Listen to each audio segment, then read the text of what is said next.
I am এটা হচ্ছে নিজেকে বোঝাতে, আর আই হ্যাভ এটা হচ্ছে নিজের কোনো বস্তু, মালিকানার কোনো জিনিস এগুলো বোঝাতে।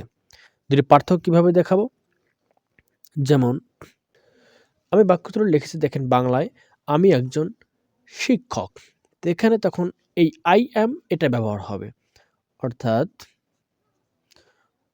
আমি লিখব আই এম এ টিচার।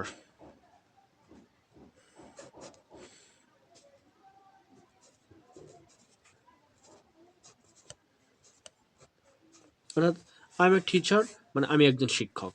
এখন যদি বলতে চাই, এখন যদি লিখি আই হ্যাভ দিয়ে, বা যদি বাংলায় বলি আমার একজন শিক্ষক আছে, তখন লিখতে হবে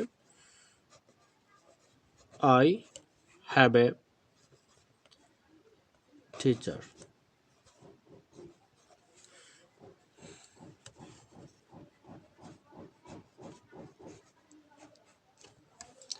আই হ্যাভ এ টিচার এটা লিখতে হবে।